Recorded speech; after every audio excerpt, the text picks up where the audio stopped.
The studio was empty for a year. Wow. It was really scary. Like I didn't know what I was going to be. Wow, a complete year. Yeah, a year. So I had to recreate myself and come up with ideas of how I was going to keep money coming in. Vibe, your vibe, let it collide.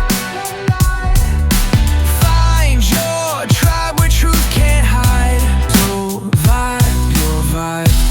So hi, this is Kirk. I'm with Trina Chaney Hoo, and she's a creative entrepreneur, visionary builder, and long-time force in the luxury event and experience space. She had a 13-year career in Miami's hospitality and tourism industry, and she relocated to Palm Beach in 2002 and founded The Planning Company, a luxury event planning and design firm that has since produced countless high-end celebrations across South Florida and worldwide destination events. As her production team grew, so did the need for space, and the practical need sparked a bigger vision. She began a shared workspace for her team that evolved into the Studio 1016. It's a 7,000 square foot industrial chic creative warehouse designed as a collaborative home base for entrepreneurs, creatives, business owners. Today, more than 120 members call the Studios 1016 their professional and creative hub.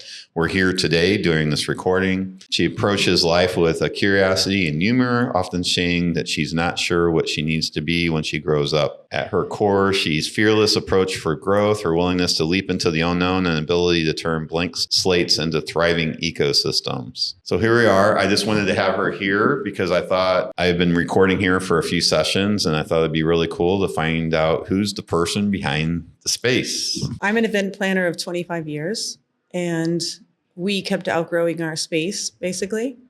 So I found this space. It was very empty and ugly, and it smelled terrible. But it had a lot of space, and we needed production space. It doesn't smell terrible anymore. No, it didn't. It doesn't now.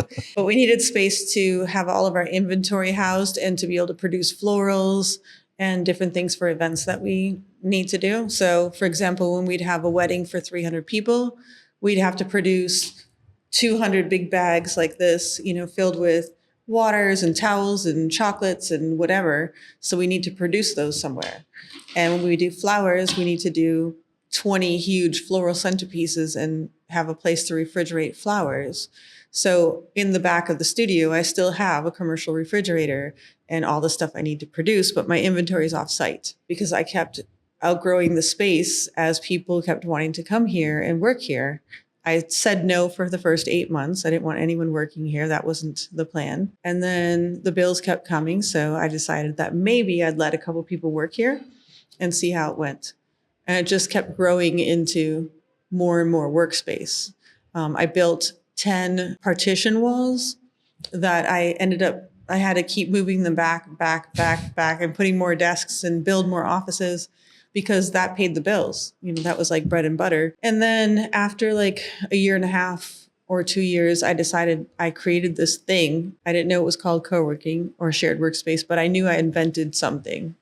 I had never heard of WeWork back then. If I did, I would know that I didn't create coworking.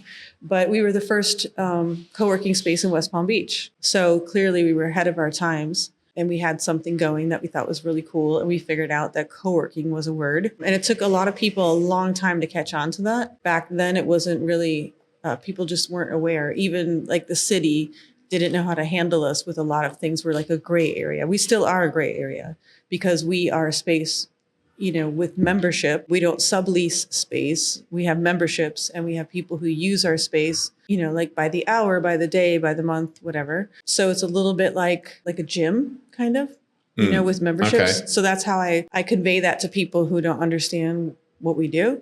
So I'm like, it's kind of like a gym. You rent a space or you rent a membership that has certain different levels to it, but you can also rent an office long term. We just call it a membership. By having memberships, that just puts me in a different category of business, which allows me certain things, certain liberties, and other things that's a little bit more complicated.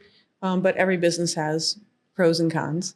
Sure. So I just found it's like the best way for me to handle things is having a membership-driven business. And at the core of my business here, as the Studio 1016, the most important thing to me is to stay creative and not be like a cubicle space.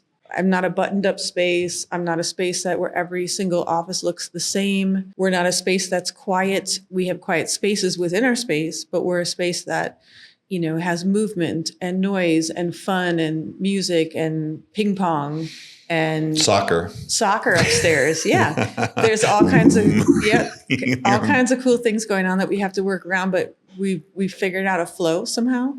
And then the other thing behind, the main piece of my business is still being able to do events. So right now we're loading in for a 250 person event for Tuesday.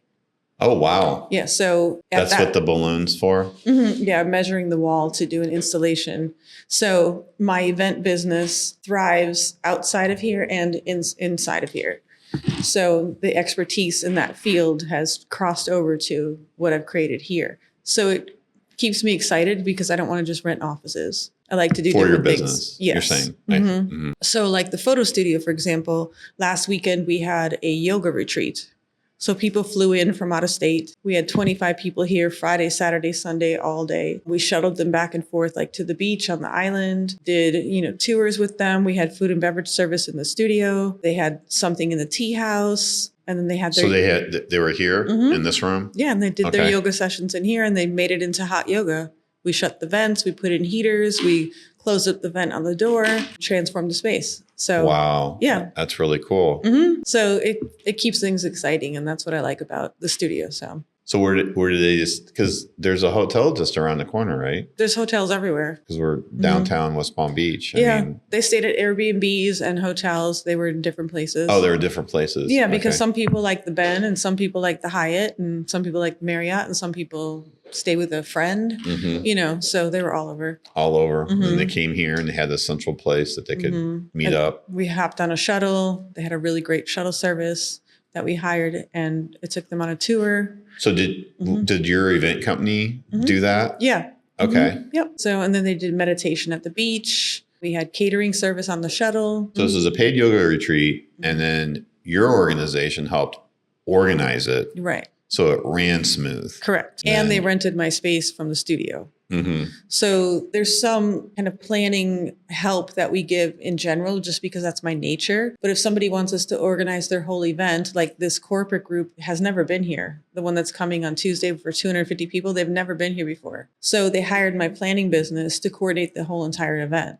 So we hired all the vendors. We planned the design with them, incorporating some of our furnishings and adding other things to create like a disco tropical event. We're bringing in alpaca, taco truck, portable restroom trailers, luxury restroom trailers, a cigar lounge outside, an Airstream, just all kinds of fun things. So I had a friend of mine, I don't think she does it anymore. What was her name? Teresa. That's a competitor of yours. Okay. But I remember I hired her for my daughter's quince. Okay.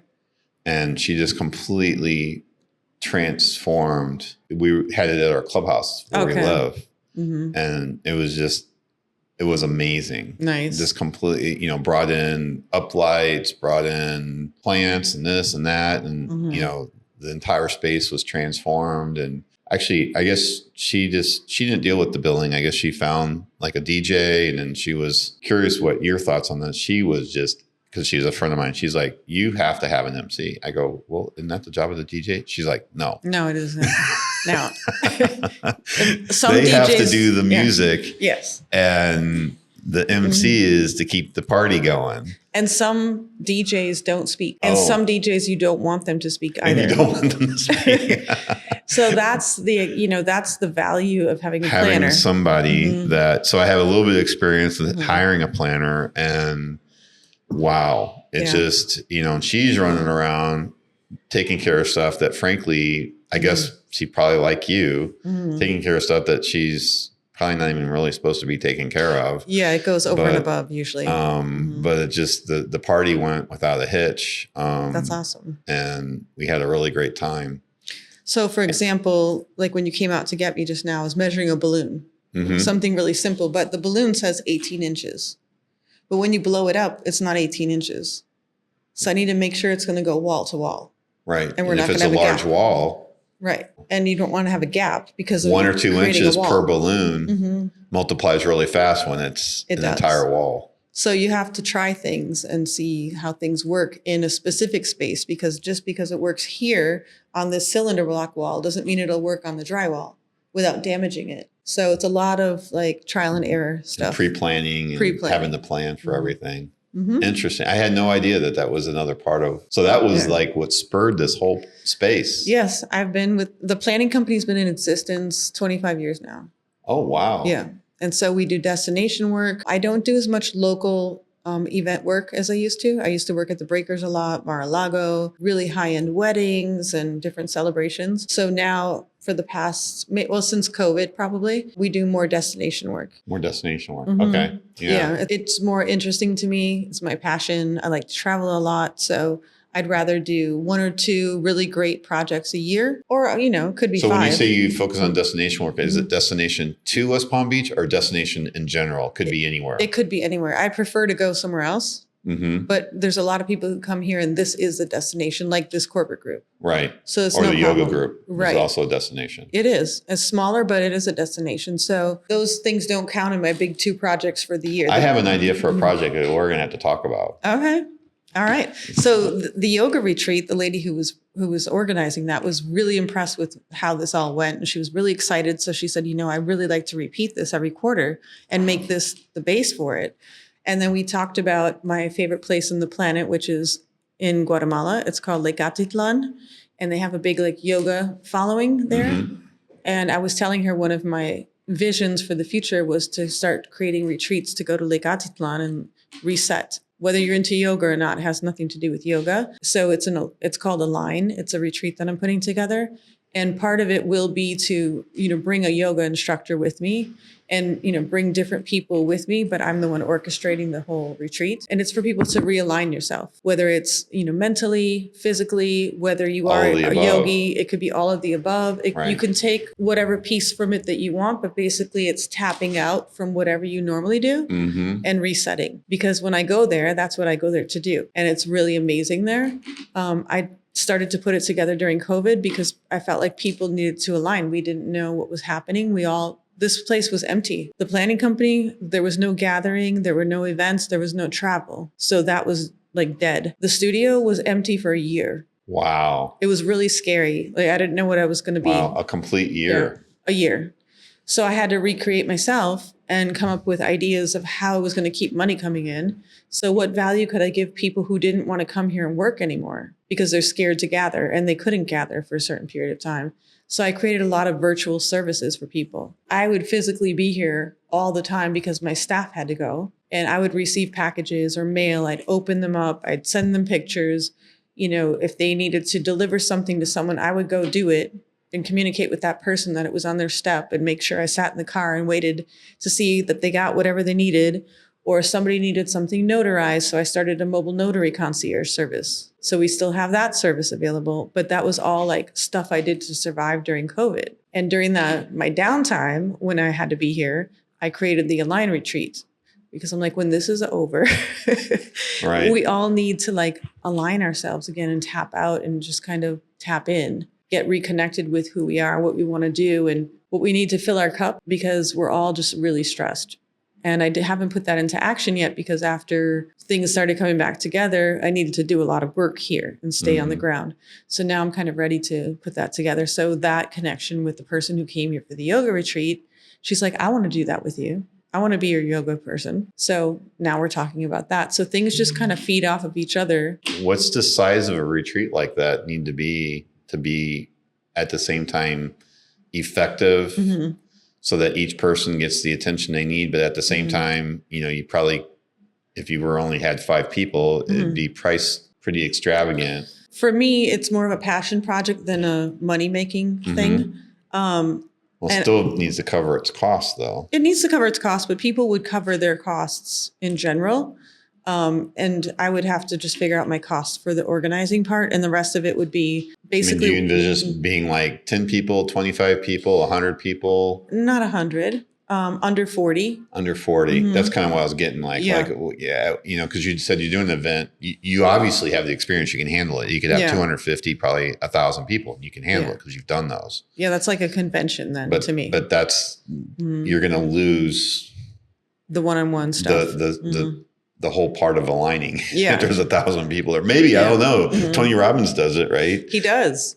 You know, same kind of same kind of thing, but it's a whole different vibe, I think, at a Tony Robbins. But they still do the breakouts. Yeah. And you're going to have people. I guess that's the thing about him. He has an organization and he's got these people that can do the small group breakouts. So people are getting the attention they need to get the alignment that they're looking for. So that's where the partnerships come in.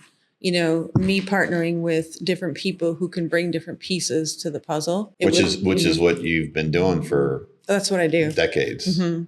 Because you obviously can't be a DJ and an MC and a photographer and a videographer and a caterer and bartender and all these things. Your job is just to pull all these. I'm the conductor. The conductor. Okay, that's a good way to put it.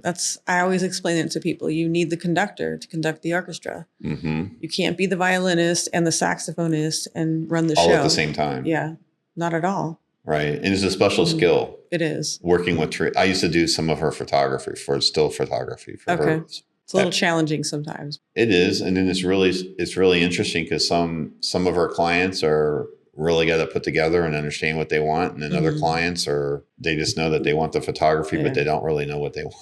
They're a hot mess. Some of them, and you have to tell them the value of certain things. You have to explain certain things to them, and you have to insist on other things. Because when you're professional, it's not a question. Like she insisted on the MC. I mean, it just needs to happen. She's like, if you want your party to go real well and run well and everybody have a really good time and people participate, you need the MC. Yeah. And this is the guy you need to hire because I've worked with him and I know that he can do it. Yeah. Yeah. I didn't like spending the money, I'll be honest. I'm sure. But I didn't regret it after we had the party. That part.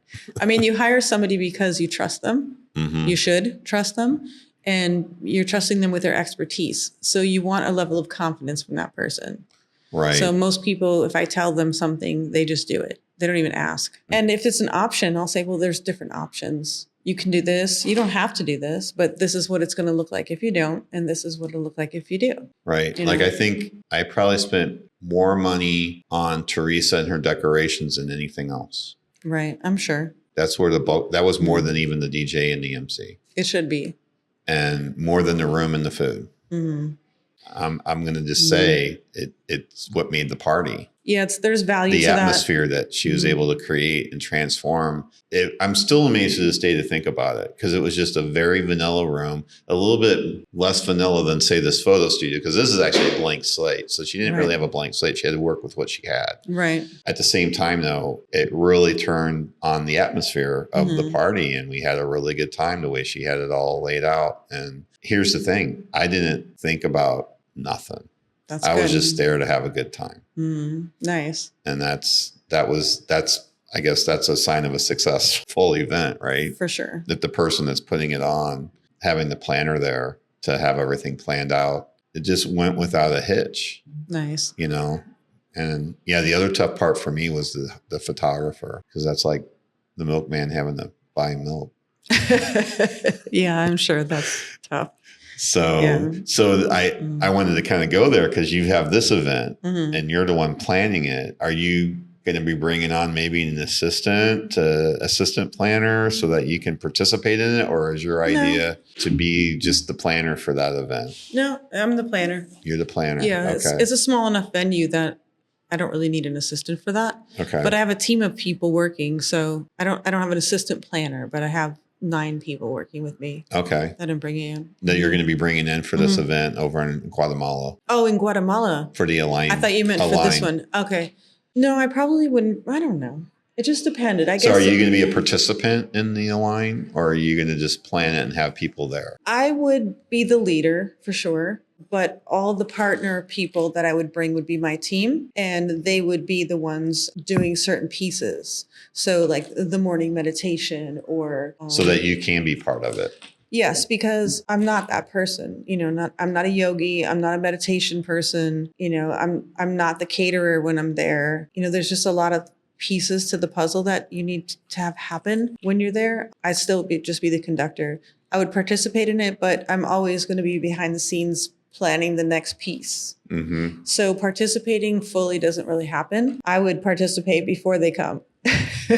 I would do my own aligning before they come. Oh, I see. Yeah. as you're preparing for the event to happen. Like, I'm curious, for an event like that, what does that look like? Like, how long is it and what's your preparation time? I almost feel like I want to demand 3 weeks of people, because if you can't carve out 3 weeks for yourself, which a lot of people find that to be a big challenge, but if you can't, you really can't tap out. You cannot tap out in a week. Halfway through a week, you're still looking at your cell phone. You're still communicating. Did I do this? Did I pay this bill? Did I book this appointment for when I come back? I'm talking to my wife, whatever it is that you need, that people do.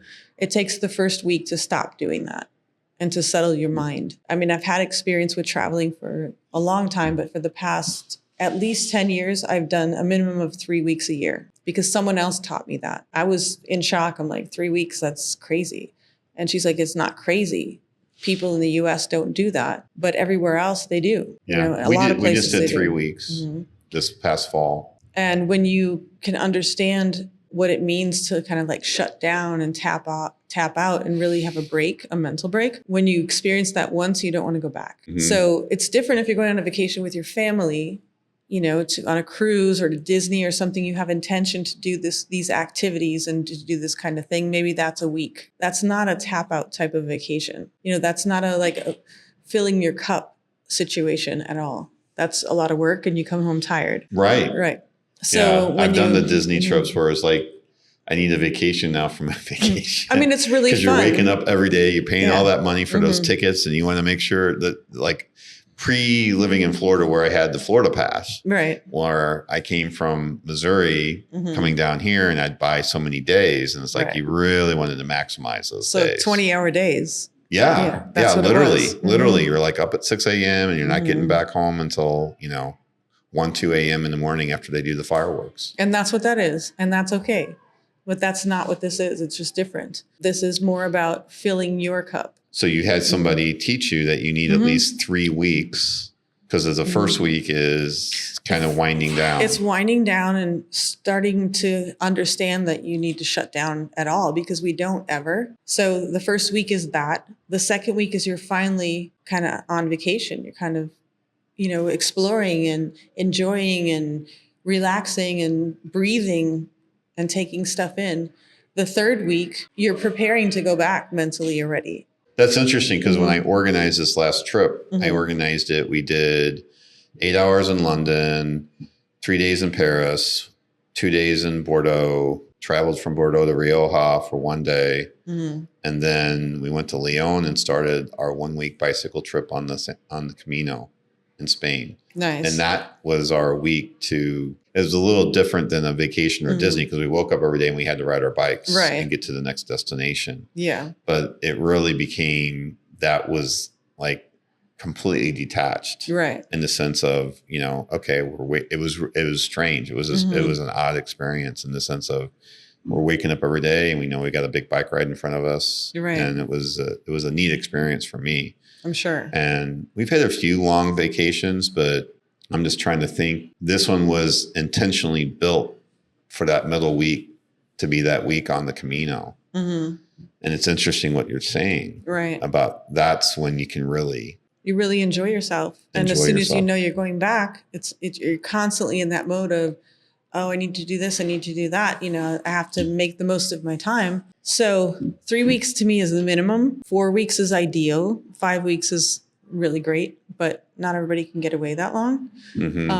If I'm gone more than a month, I already plan that I have to work, and that's okay, but I just limit what that is. You're having to work while you're away. Yeah. So you're not really completely untethered. So I plan to be untethered for at least 3 weeks. And then if I'm gone for 5, I know that I have to work for a couple of those weeks. So maybe I'll work on the front end and the back end. In the back end. Or just randomly. So then you can wind down, and that 1 week in the middle is really focused. So it's like on 2.5 weeks in the middle would be really focused if I'm gone 5 weeks. Oh, okay. It'd be like 3 weeks of really tapping out. Yeah. Yeah. And when you can get 5 weeks, you really can, submerge yourself in the culture. Well, that's the big part of it. Yeah. And if you're not traveling from town to town to town to town, which is really fun, I did that this summer too. That's great, but that's not what this is. Staying in one place and really getting getting to know people and getting to know It's the an area. amazing experience. I was really fortunate nice. to be able to do that in Honduras. I was able to stay back in 2021. I was able to stay in Honduras for 5 weeks. Nice. And so you're having to go to the grocery store. You're having to go get a haircut. You're having, I took scuba lessons while I was there. So that was kind of what my activity ended up being. And then you're talking to the locals and where do you go for lunch? And Exactly. then you find, I got a picture. I'll have to show it to you. My wife. So when she came and joined me, I took her to the lunch spot, and it's like you're literally reaching through some barbed wire and some wood covering the window to like bars on the window, and you're reaching through and getting your lunch. But it was like, this is where all the people that work at the resort go. Yeah. And it was really good. Yeah, it's really great. Exactly. So you can't experience those types of things, Because if you're staying at the resort for a week or even 2 weeks, right, you're too caught up in having to do all that you have. Okay, I got to go see, the dolphin show, and I want to go make sure that I go get so many days scuba in. And we're not doing that. Yeah, you're not doing all of that. Now It's almost like the Disney example, right? You're running around trying to make sure you can check, and you get all these check marks off. And there are experiences to have there, but the idea of being away 3 to 5 weeks is you find those experiences. They organically happen. Right. Obviously we can connect the dots and kind of lead you in the right direction. Like, are you interested in drum circles and yoga? These are the places you want to check out. Are you interested in fishing? This is the place you want to check out. Would you like to go to Spanish classes every day or 3 times a week or whatever? These are the places that you can go. But it's more of a self-directed exploration, where you meet somebody at the mango hut and you find out that little girl sells banana bread from her mom every morning. Like you experience those things yourself. We don't have to dictate all of those things. There's not just restaurants in a resort that are open from this time to this time. We'll give you specific things like you should be back at your place before it's dark, certain rules and guidelines of what you need to do. And then you have to figure out the rest. Or, hey, it rains between 12 p.m. and 5 p.m. So if you want to go somewhere, get there before 12 and know that you're going to end up staying there till 5 so that you can come back on a boat, to go back home after 5. So make sure that you plan your day accordingly. Wake up with the chickens, be back in your place before it's dark. It's funny that you mentioned that. I just had a guest previously in here, and she was in Nicaragua, and she was talking about how she had a little bit of culture shock coming back because you wake up with the chickens everywhere, and same way for me when I was down in Honduras too. And it's a beautiful thing. You just really get in touch with nature. I can't say that word. What's it? The circadian rhythm. It's a real thing. It's a real thing, and we're not even aware over here in America. Because we don't take enough time. We're not still enough to figure it out. When I was talking with her, she was talking about how a lot of people have like a TV. I talked about how a lot of people have TV in their bedrooms and they go to sleep with the blue light from the TV. It's just like, it's just throwing their whole system out of whack. The place that I stay when I'm there has no TVs. It's just nature. Right. The whole entire wall opens up to see the lake and the 3 volcanoes. It's just amazing. Yeah, I've been to a place like that. It was called Pico Bonito in near La Ceiba in Honduras. And it's no TVs in the rooms, no Wi-Fi. I think they had internet available maybe at like the coffee guest services or something. Yeah. Well, there's not even a coffee shop. There's no restaurant. I mean, there's a kitchen. They cook food. Right. You have to eat their food because you got to drive like an hour to get to a restaurant, but there's not really a restaurant. Right. Tell the chef what you'd like to eat. And they figure it out. Nice. But those types of things just take us out of, like, automatically, instantly take you out of your norm. If you go somewhere else on vacation in Colorado or Wyoming or anywhere to a hotel, you're still in your norm. Because you can go to Costco, you can go to Publix, you can call Uber Eats, you can call an Uber and go somewhere. Even going to Hawaii, I was surprised. Yeah, there's Sam's Club and Costco, and we can go there and get There's none of that. Yeah, there's no Ubers. There's not even cars. You have to walk. You mentioned taking a boat. There's boats. You go across the lake for everything. So if you want to go party, you go to San Pedro. If you want to go shopping, you go to Panajachel. If there's just like different places you go for different things. Habla español también? Sí, un poquito. All right. So that's very helpful too. Yes. Do you take lessons when you're there? I did a long time ago, but I don't really need to do that at this point. I'm Uh-huh. probably going to live there part-time. Oh, okay. I'm going back in a couple months to go look at property. Oh, wow. Mhm. That sounds exciting. Yeah, it's pretty beautiful. So that's part I never even knew. It was Mhm. nice to have this sit down and have these conversations. I've been talking about it for years, so I'm going to start looking. Start looking seriously. Mhm. Okay. And then I can do my retreats at my own property, maybe. So Maybe. Yeah. Yeah. But the place that I stay usually is owned by a French gentleman. It's very private and it has like a big metal fortress. It's like a fortress, like a big metal wall surrounding the property. So lots of private properties they're enclosed like that. And there's other properties that are not. So when people who never go to Guatemala, they feel, more protected. And they are, because they're on someone's private property. So that person takes a vested interest in making sure their people are good and that their people are accounted for. And like, if you're missing for 2 days, they would notice Right. because it's a private property. But it's really big and you don't even know anybody else is there. When you're there, you feel like you're the only person there. Oh, wow. So all of the villas are like really spread out. And once in a while, you'll see somebody else, unless you intentionally are planning to gather somewhere on the property. So it's just Okay. really cool. So how do people find out about this retreat? I would have to market it. Oh, it's not marketed yet. No, Oh, I had put it together during COVID and it's Mhm. stayed in my computer since Okay. because I just have been busy. And When do you think they're going to be doing this? Is it this year or more next year? Or I maybe think it'll be even this year, to be honest. This year? Yeah. Oh, wow. Maybe like in the fall or something. Okay. Hmm. Yeah. Is So- that a good time to go there? Well, I usually go in the summer, which is Okay. the rainy season. And I like the rainy season because I love when it rains, but it rains a lot in the rainy season, Right. like 5 hours a day. But I think it's amazing to be in a place and all the windows are open and it's pouring rain and you see volcanoes and a lake and it's just fantastic because you get up at like 5, 6 in the morning with the chickens, literally, and you go explore and shop and whatever you're doing for the day. And you can be back before noon. That's usually what I do. Or you go across the lake to another place where they have places where you can just hang out. Like there's this really great place called Zula, and it's like an outside tent, this huge tent with these cool, like artful, like balls hanging from the ceiling.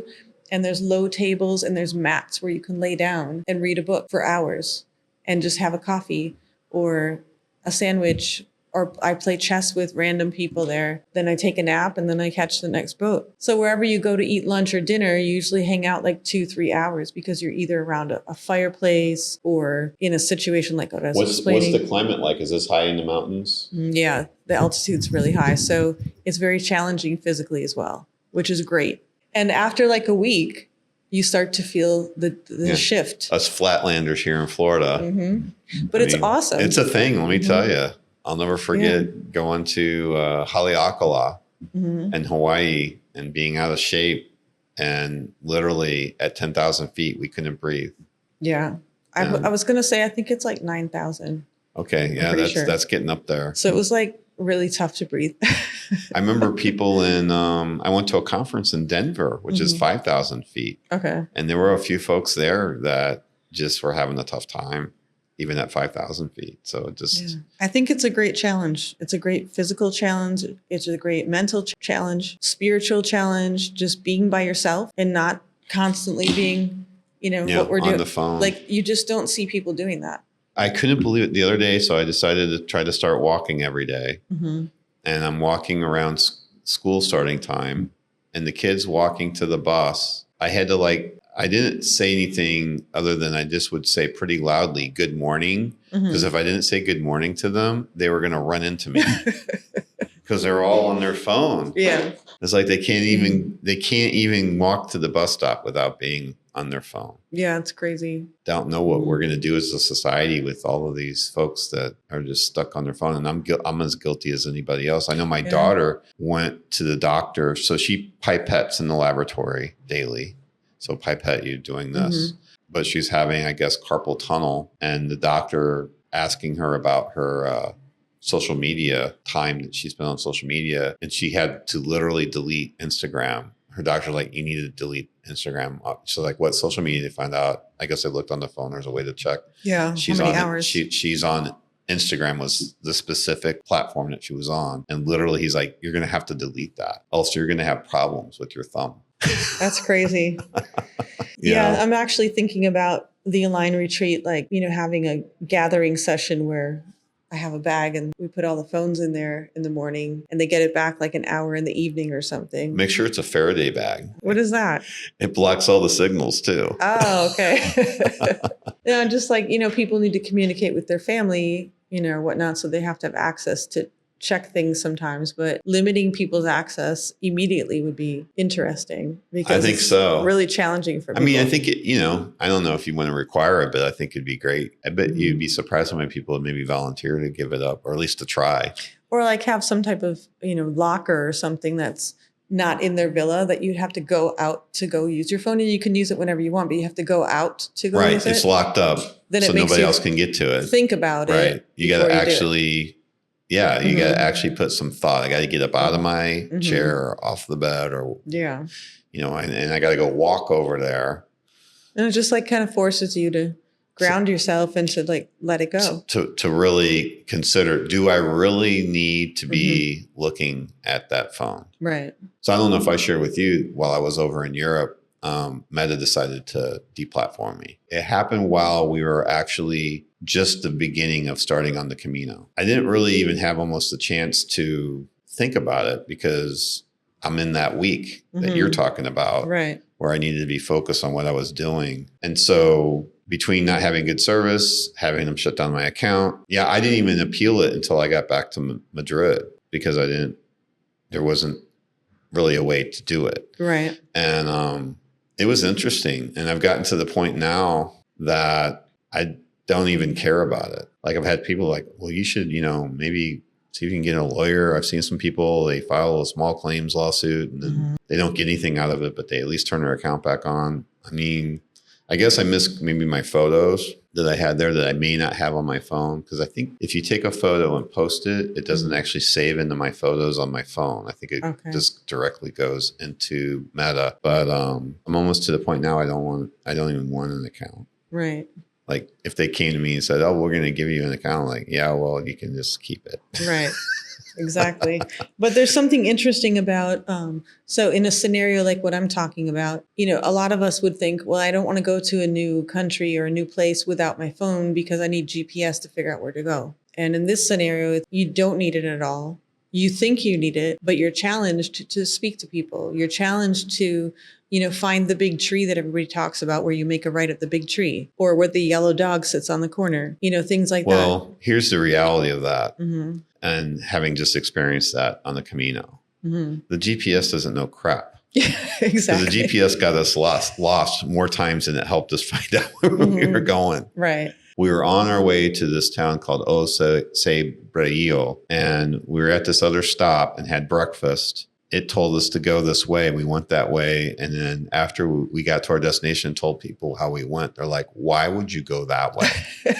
That way we had to climb, I forgot how many thousands more feet of climb on our bikes. I think it was technically the shorter way, but much more difficult to cycle. And we could have gone maybe an extra couple of kilometers. I mean, you know how the GPS routes you shortest distance, but maybe you go 1 or 2 kilometers, which is nothing to ride on a bike if you consider you didn't have to go an extra 2,000 feet and climb. You're right. Yeah. That part. Much rather go a few extra kilometers or miles, flatter. And trust me, being out in the middle of nowhere where you don't know where you're going, I'd be much better off just getting a map. Exactly. And then looking at the elevation. Here's a local map, showing it to somebody. It's like, hey, we're going here. Which way do you recommend? Right. We would have been far more better off. Yeah. I feel like that's. You're 100% right on that one. You think you need that phone. You don't need it for nothing. So just kind of taking you back to nothing, just taking people back to nothing, to the simplicity of just nothing. No noise, no other people begging for your attention, distracting you all day long. There's all these distractions all the time for us. So what happens when it's quiet? That's hard. It's hard to be quiet. Oh, it is. It's really hard to be quiet. After like the first week, it's really hard. It's the challenge. And you have to try to figure out things to entertain yourself or to avoid yourself sometimes, because sometimes the mind is the monkey mind. Yeah.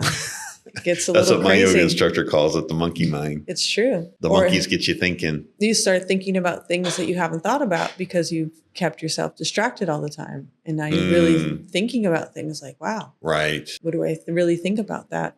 You know, Yeah. those relationships or things that, you know, maybe you're holding on to, you know, work through certain things. You have no idea what you're going to experience until you get there. And so who was it that, are you able to share who was it that taught you this? So I have a friend who's a teacher, so they get the summer off. Mm-hmm. I used to kind of resent her because she always got to go traveling during the summer and I would have to work all the time. And I was a single parent.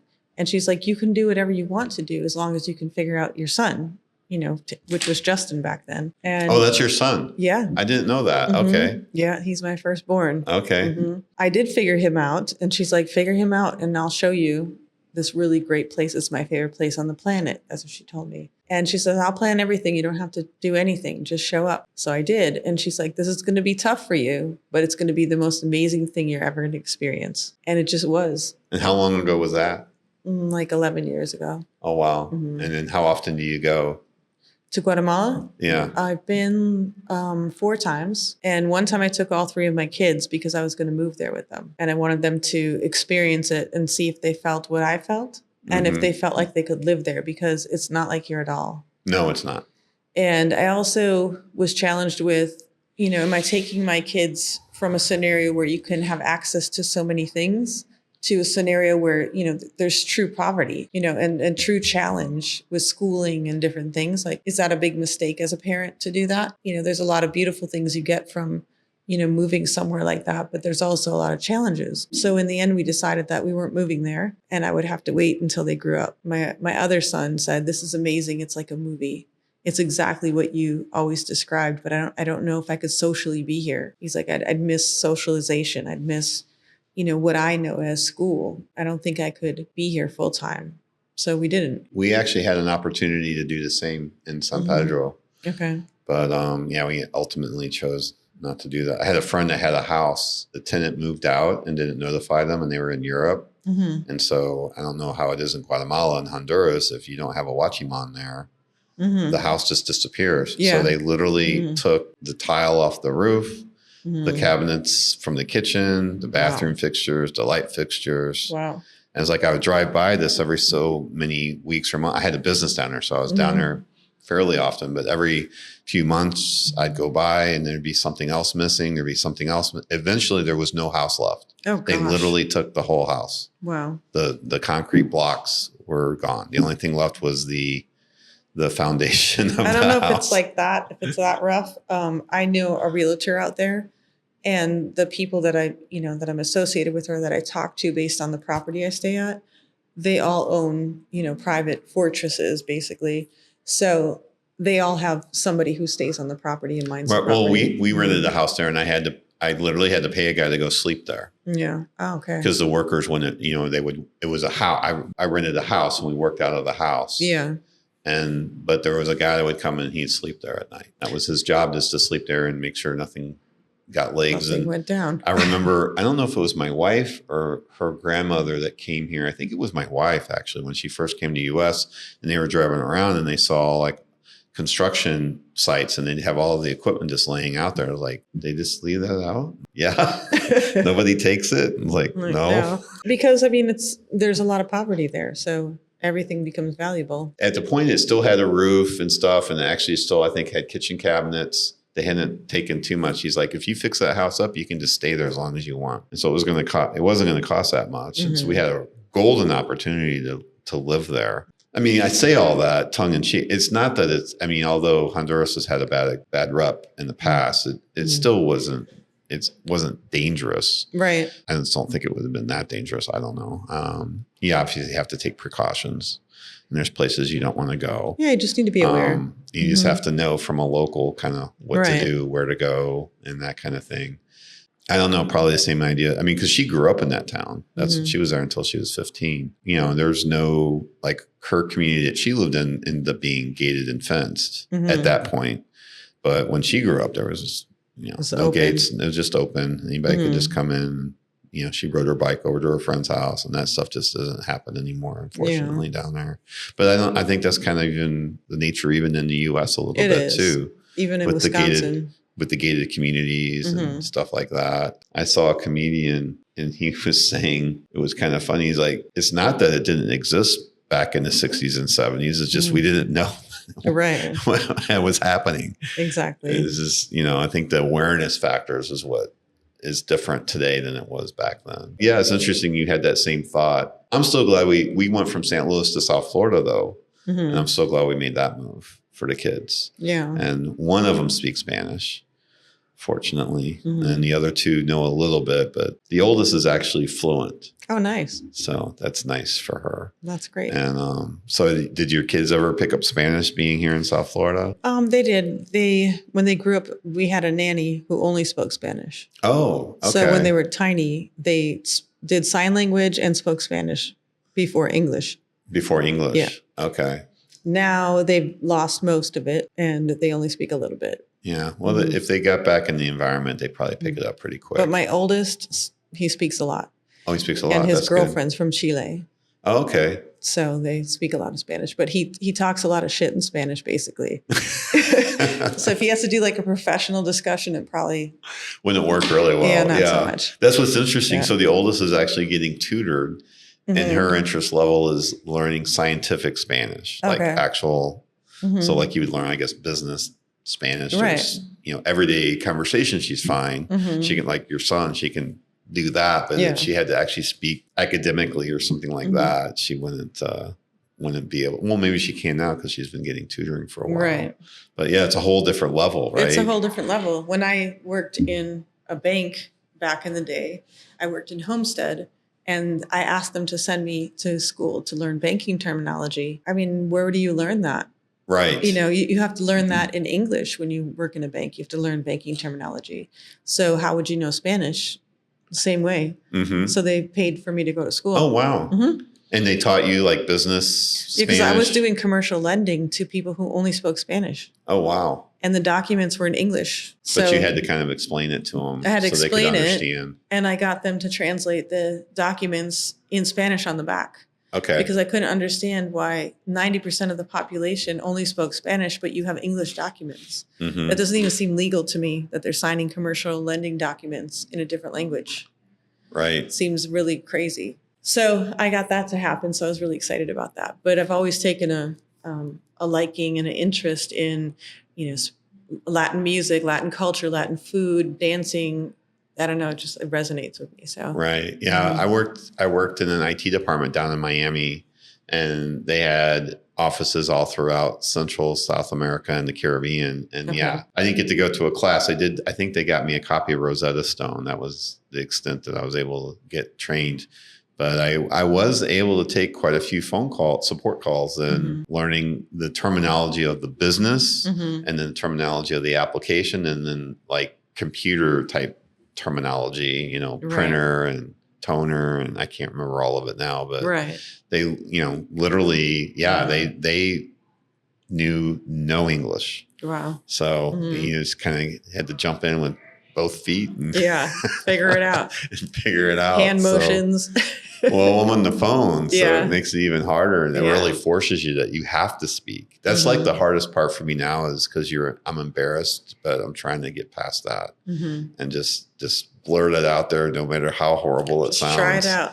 Eventually, I know Elena's speaking more Spanish with me, but her first, even though she grew up in Honduras, her first language is still English. Okay. Because her mother was a stay-at-home mom who's American. Okay. And her dad was the Honduran. Okay. And then she went to bilingual school.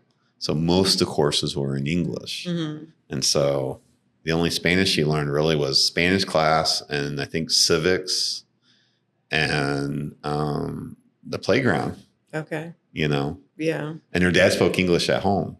Okay. Because he wanted, at that point, they never thought they would move back to the U.S. Right. So he wanted to make sure that they knew English. So they did. They were definitely successful there. Right. So there's 4 of them, and they all 4 speak English very well.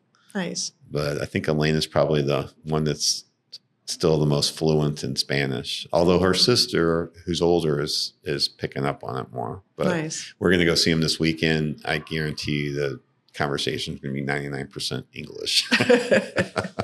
Because I guess they just go back to what they had when they were growing up as kids, right? Yeah. So when your kids were little doing the signing in the Spanish, did they talk with each other? No. Spanish, just to the nanny. To the nanny or to the parents, to myself and my husband then. Mm-hmm. But they didn't talk to each other in Spanish. They didn't talk to each other in No. Spanish. So we have a friend that she grew up with that actually moved to Missouri, and we were neighbors in Missouri, if you can believe that. So she went from Honduras to St. Louis, Missouri. Elena went from Honduras to St. Louis, Missouri. Wow. And then we ended up being neighbors in the same neighborhood. And so we got to watch them. And so she spoke Spanish, which is her native first language, and her husband spoke English. And it was so interesting watching the kids because they knew that mom knows English and can speak English. Right. So she talked to them in Spanish and they would answer in English. But if her mother or father was there who only spoke Spanish and they spoke Spanish to the kids, they would respond in Spanish. Okay. That's funny how that works. Yeah. Because their preference is English. Right. Because they grew up in the States. Mm-hmm. But they could, they had to, they would do it. They would do it. Mm-hmm. Yeah. I just thought that was interesting. That is interesting. So I don't know how much they speak now, but I mean, their entire growing up years, they had their mom, and I'm sure they still understand it. Right. I don't know the understanding, I think, is what goes last, probably. I think so too. Like the listening part. Mm-hmm. But the speaking, I think, goes pretty quick if you don't speak and practice speaking. Yeah, you have to practice for sure. But that's just really interesting. So I guess keep me posted on that retreat. I definitely will. I know I have a question. Is like, what kind of budget are you thinking you're going to need to do something like that? I haven't even figured that out yet. Okay. Honestly, because things have changed a lot too since I've been to Guatemala. So I think once I go back again now.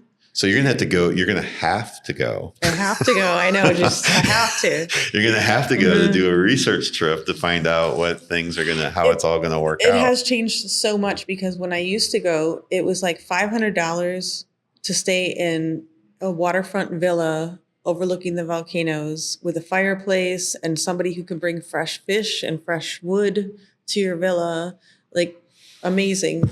It was like $500 for 5 weeks. What? Yeah. It's not that anymore. Oh, wow. Yeah. Things have changed. I know. I was sticker shocked in Honduras. When I was in Honduras, what I spent the most money on wasn't the actual place. Mm-hmm. It was the water and the electric, because I paid the water, the actual. So we took a meter reading on both the water and the electric on the initial day. Right. And on the last day, when you left. We took another reading. And wow, because we're on an island. Okay. Roatan's an island. So yeah, that cost more than the actual place. Yeah, the place and the food were negligible before. Now the place is going to make a shift, but the food is usually not something to worry about. Well, I remember doing a lobster dinner, and I paid for 5 or 6 lobster dinners, and we all had drinks, dessert, and I think my bill was less than $300. Yeah, that sounds And this was at like a premium. A nice place. Yeah. Yeah. Well, if they have lobster, it probably is. Yeah. So it was, I don't know if I'm curious too myself. Like we're actually going to Guatemala in October. What part? No, I'm sorry. They changed it. The venue. I should connect you with them. Maybe you could do their wedding. It's going to be in Mexico City. Okay.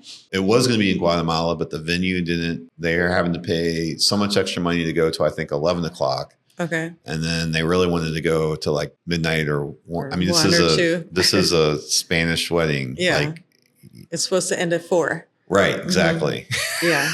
And the venue's like giving them trouble. Yeah. You know, and it's finally they're trying to pay more money to get it to stay open longer, and they just were getting in battles with that. So they need a planner. Yeah, let's see. That's the thing. Yeah. So maybe I'll connect you. Nice. I'll give you my card. Yeah, for sure. For sure. Definitely. Nice. Well, Trina, it was a pleasure to have you here. We're going to have to meet again to get details on this retreat that you're talking about. I'm putting it together as soon as I go there. Really? And that's going to be when? It should be in the end of April. Oh, so you're going soon. I just have to wait until things settle down here. And then you like it. You're thinking if you do it this year, it'd be sometime in October, November? Yeah, I think it'll have to be fall. Okay. Probably not November because people start to think about holidays and stuff. Mm-hmm. In October, people are already in holiday mode. So it'd have to be like August or September. August, September. I'm thinking maybe August because people are still in vacation mode. Mm-hmm. It's still summer and maybe they can figure out, children and jobs and stuff like that. Right. You have to make it realistic for people to tap out. So right. I could do something like the end of summer, and then something for next year. So maybe I have a smaller test group, this year, and then something a little bit bigger for next year so people can plan. All right. Yeah. So let's get to specifics on Okay. Studio 1016. So the website is thestudio1016.com. Okay. Mhm. And the event planning? Is theplanningscompany.net. .net. Mhm. Okay. So if you need any kind of event planned, Theplanningscompany.net. theplanningscompany.net is Trina is your planner, I'm your planner, whether it's local or destination. We do it all from small to big. small to big. Yeah, I just like to do memorable things. So Reach out to Trina if you need any kind of event planning. awesome. And we'll Thank probably you. connect again to Mhm. talk about, I thought we were going to go down the direction of I know, the studio. studio, but we'll Mhm. do that later. This was fun. Yeah, I this was really awesome. enjoyed this. Thanks so much. Thank you. All right.